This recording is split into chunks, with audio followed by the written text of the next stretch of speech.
In this video, we talk about driving for Uber Eats and if it's worth it in 2020. So in this video, I bring in my brother Matt from Pittsburgh, PA, to talk about his experience driving on the Uber Eats platform.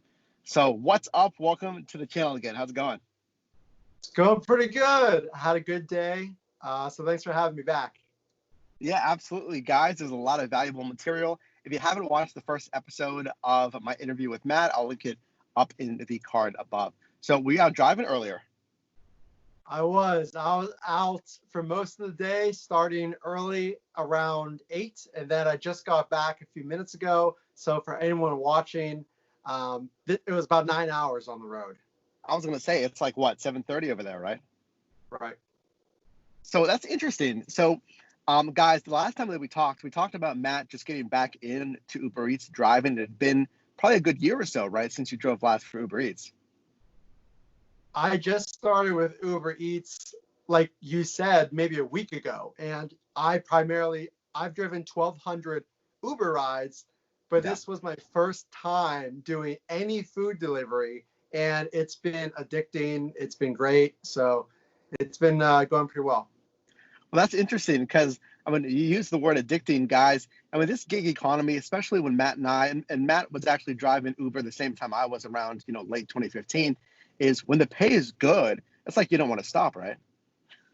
Yeah, so I would put it this way. I was making the hourly wage that you would if you were making $70,000, $80,000 in a year. So for me to get paid at that rate, doing something that I love, that I think is fun, is incredible. So I kind of maybe answer this question, but when you first started driving, you were kind of experimenting driving for like a couple hours at a time, right? And then now, I mean, you drove like a full shift today. I mean, is that just because of the money? Yeah, basically. So, and anyone watching, I would say just find whatever motivates you. I mean, money is great, but set some goals for yourself, and we can go into that. But when you have a goal, you're really pushing yourself, you're motivated. But yeah, it's a great return on your time. The money for me right now in Pittsburgh is great. And I mean, we'll jump right into the numbers here. I know you just sent me some screenshots before this. Guys, I always say when you're doing delivery, you want to accept orders that are minimum of $7. Ideally, of course, you want 8 and 9. You were hitting close to $10 an order on every single order today, right? And we'll put up your earnings right now. In just today, I mean, you earned what, over $200? Was it still over $30 an hour? Do you know? Last time I checked, it probably was creeping towards $30 an hour. I made, because the tips are still counting, which is exciting. Nice. I'm near $300 in one day. But when you break that down by hour, for anyone watching, because you can do 2 hours, you can do 1 hour, it was around $30. It's a real quick way to make a solid hourly wage. Nice. If you're hitting close to $30 an hour. And I know the other question that's going to come along is miles. I mean, I don't know if you remember off the top of your head, but I mean, I can't anticipate you were driving too many miles there in Pittsburgh. Right. So like Mike said, I would try to take orders that were at least $7, like Mike said. That's best practice. And then look at the miles whenever you get a request. If it's a busy time, if your whole area is red or surging or promo pricing and all that good stuff, look at the miles on that potential ride. And then typically if it's 5 or even lower, I've had rides where I drive maybe a half a mile and you get $8 for 10, 15 minutes of your time. So that's how you reach those $30 plus hourly rates. Well, that's absolutely right. I mean, guys, I always tell you the pay is one half of the equation. It's like, all right, great, I'm making $15 on this order, but if I'm driving 13 miles to do it, and then I'm outside of the city for my marketplace, and then I have to drive back, you're in essence doubling those miles, right? So what we're seeing on these pay promos, at least in Pittsburgh here in Uber Eats, is Matt's seeing, guys, what I always talk about, the dollars to mile ratio. How many dollars are you getting per mile? And we'll put up another screenshot here. I know you sent me this example. You got $15 for like a 4.4 mile order. So you're getting what? That's like over $3 a mile. Yeah, it's pretty crazy. So I would tell anybody watching this, just know your city. So here's a quick tip.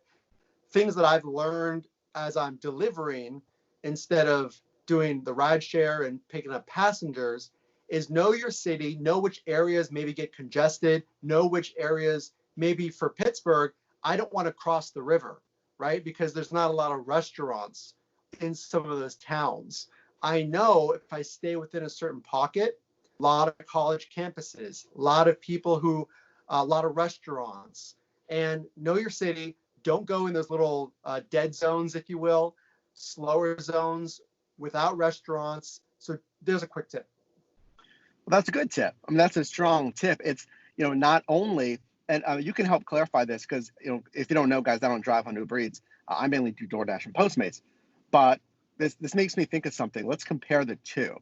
So on DoorDash, I'm actually sitting at what's called a hotspot right now on DoorDash, typical areas in the marketplace that get a lot of orders. And it's kind of held true. I get a lot of orders near hotspots. How does the UberEATS app work? How do you know what areas are busy? And I mean, you kind of touched on this, and then furthermore, how do you really know just based on your local expertise where to sit?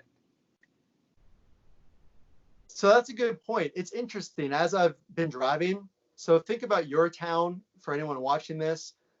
Just think about where most of the restaurants are or most of the pedestrians are, because that means it's a busier area.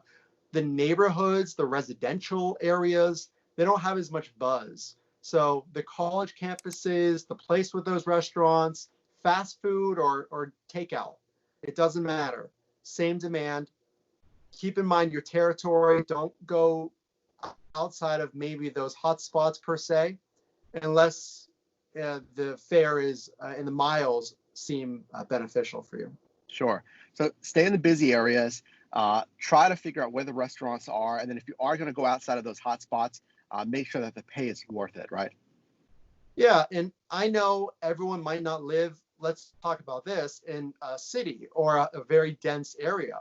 But that's the case where you want to take the largest order because, right, the bigger your order, the bigger the tip, hopefully. So Sure. look at those requests. And if it's a one item order, or let's say, because I'm not sure if it shows you how many items are being ordered. Right. I don't want to confuse anybody, but it will tell you the dollar amount. So if you're getting $3 or $2, it's probably a one item order. But look at those stacked orders, guys. So if it's all within that busy area, but you can see on UberEATS, okay, this is a 2-order pickup. I didn't know that at first. Now I do. Little pro tip. It's at the very bottom of that request. It'll say 2 orders, I believe. So it's worth it because that's more tips, more money. So take it. Okay. And let me just bring out that last point you mentioned. So stacked orders. You mentioned look at the bottom of the app to see if it's a stacked order. It'll say 2 orders. When do you see that? Do you see that before or after you accept the request? So it's interesting. You actually see it before, which is a huge tip for everybody. It shows you actually 2 dots on the map. And I'll really try to find this as an example for you guys. But it'll show you 2 dots, and those are your stops. And I just want to leave it at that because I don't want to say something incorrect. But I know that before you take it, you can see that it's a stacked order, and then you can decide.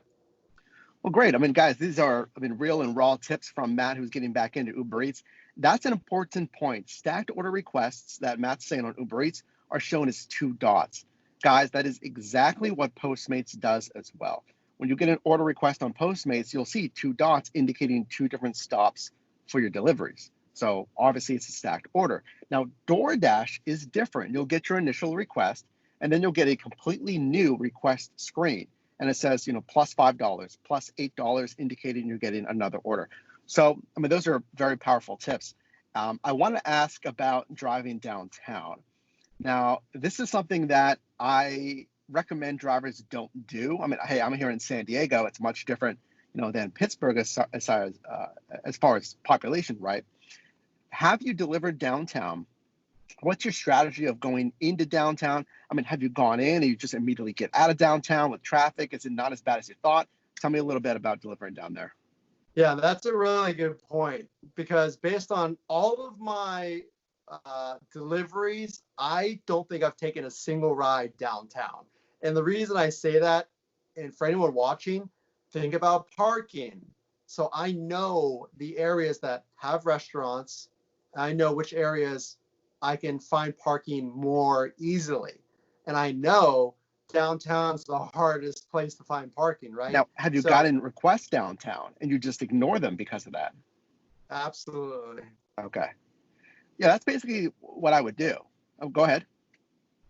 Yeah, exactly right. Yeah, I would, for anyone watching, just again, know your area, but know the areas that you may not want to go into because of things like parking that you can't control. Maybe the fare is great, maybe the Right. miles are low, but just keep in mind the time it's going to take and maybe some of the cost to park your car, perhaps in certain areas for that ride. Well, that's something that I mentioned. I mean, guys, the biggest thing, I mean, never pay for parking.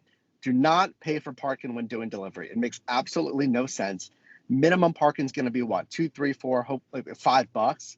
I mean, it's going to completely negate any profit you want to make. Do not pay for parking.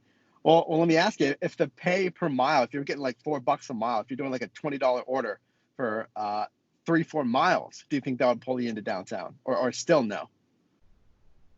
There's certain outskirts of downtown. It's all about Yeah. knowing your area. So no, just because it's near downtown doesn't mean parking's impossible. And just to Right. Mike's point, for everyone watching, I've never paid for parking.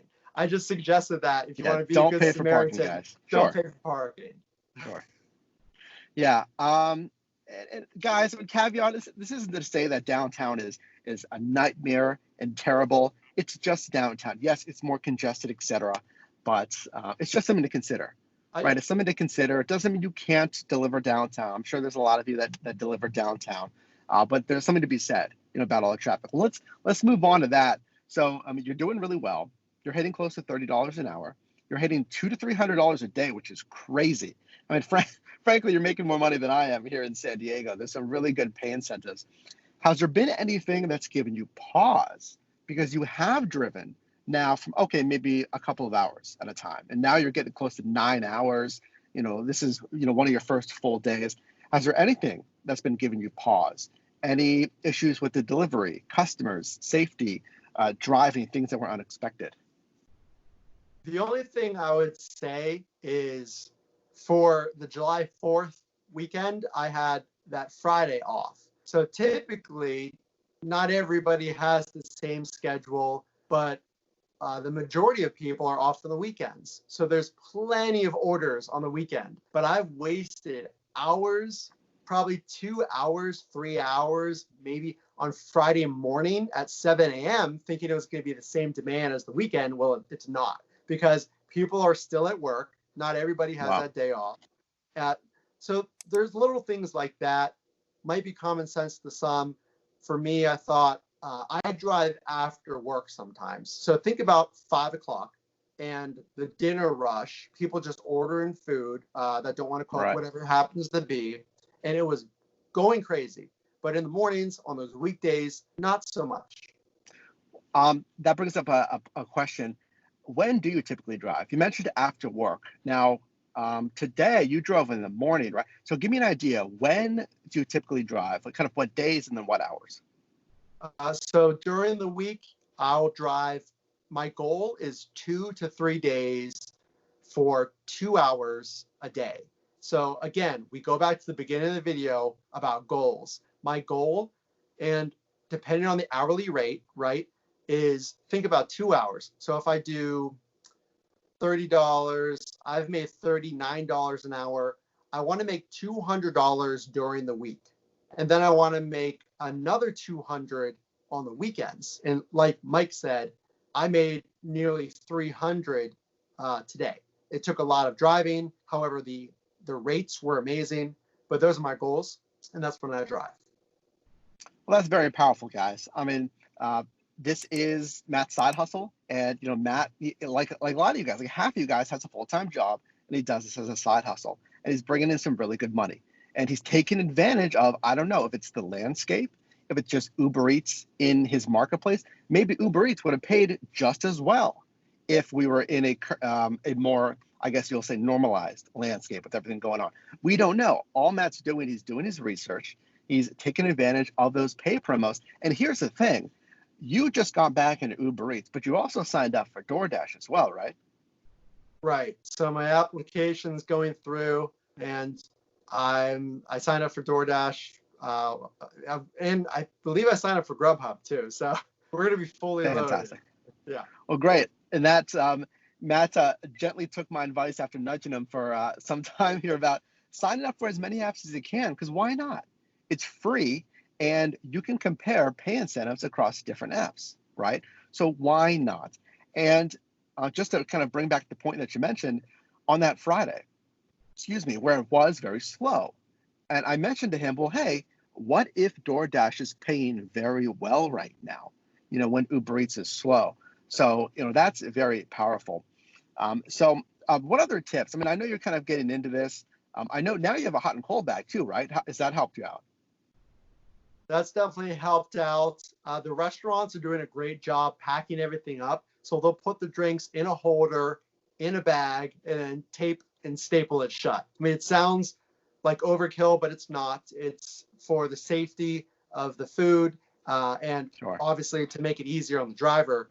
But there's a lot of little tips. The hot and cold bag definitely helps. Just having the right supplies goes a long way. And let's talk about tips before we wrap it up here. How have your tips been? And I mean, tell me a little bit about how Uber Eats works on tips, to the best of your knowledge.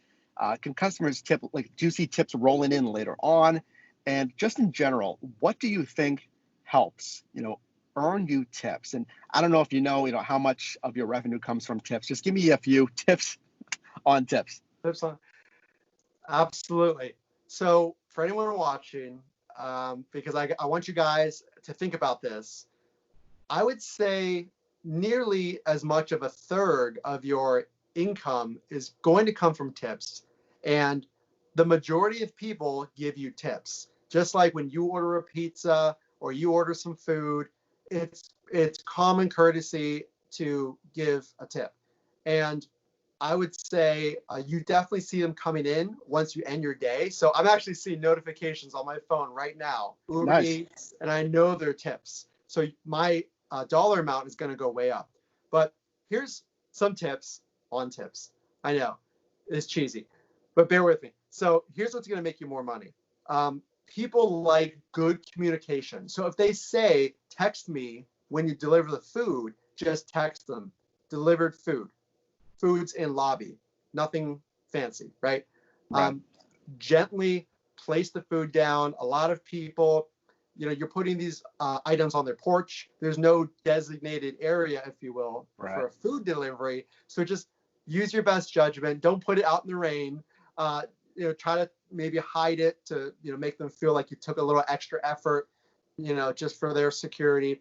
And a lot of people have given me compliments, friendly handoff, great communication, fast. So abide by all the speed limits, but don't, mosey around and take your time, running errands in between deliveries. Don't do that. But just, people just want their food and, someone friendly to deliver it. Well, that's very powerful, guys. Those are great tips. Thanks for sharing that. I know that, you mentioned rain. I didn't even think about that. Here in San Diego, we never get rain. That's a great point. If you're in markets and, hey, if it's raining, just take in the courtesy to do the best thing that you can to cover their food. Now, granted, most customers are tracking you within the app, but it shows courtesy. It shows care versus just throwing it wherever. And I agree with you. Sometimes it is tricky. Okay, where do I set it on the ground? Because there isn't really. Now, of course, they're going to get the food basically instantly. But that's a very good point. And hey, guys, I want to kind of release a spoiler here, I guess, or make a mini announcement. But Matt is having a lot of success on the Uber Eats platform. He's providing a lot of great tips. He's earning some really great money. And we want to share those tips with you, especially as Matt is getting back in to Uber Eats and possibly DoorDash and Grubhub. So he offers a lot of very unique perspective coming in as let's say a newer driver again, getting reacclimated to these platforms. So Matt's going to be contributing to videos here on the channel. I know he's very busy, but he's going to be taking some time here to make a few videos here and there, giving you guys even more tips. So I'm excited for that. So definitely leave a thumbs up on this video if you appreciate that. So with that being said, do you have any final tips, any other things that we'd like to talk about with the Uber Eats platform? I'll maybe ask you this. What's your strategy going to be going forward? Do you anticipate just leading all in even more with Uber Eats, especially because you have these goals? I think it's fantastic. You got to have goals. Otherwise, you're just driving blind and saying, well, I don't know how much money I'm going to make. I'm just going to drive whenever. So what's your strategy going forward? And again, if you have any other tips for drivers. It might be surprising to everyone, but pacing yourself, you can get really excited, but you have to make sure you get enough sleep.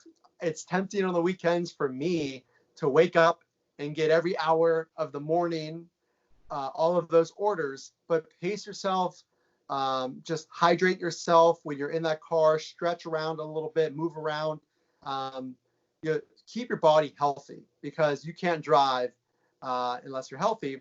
So, use that hand sanitizer, use that PPE, and it's a great way to earn money. And the last thing I want to say is check out the videos that will be coming out, guys, the live from my Uber Eats in Pittsburgh. I can't wait to bring it to you guys, and I'm glad that Mike announced it. Well, fantastic. It's nice to have you here on the channel. You're definitely going to provide a unique perspective and in a different market, guys. This is going to be great for you guys on driving Uber Eats and, again, possibly other platforms. So, again, thanks for being here on this video. My brother Matt coming to you guys from Pittsburgh, PA. And, hey, if you are an Uber Eats driver or a DoorDash driver or anyone in this side hustle, check out the first link down below in the description. That is for my Amazon storefront. Hundreds of you guys have already taken advantage of that, got some great accessories for your side hustle. So leave a like on this video, subscribe if you're new, and you can also click or tap the screen right now for my most recent video, as well as a video recommended for you. And I'll see you in the next one.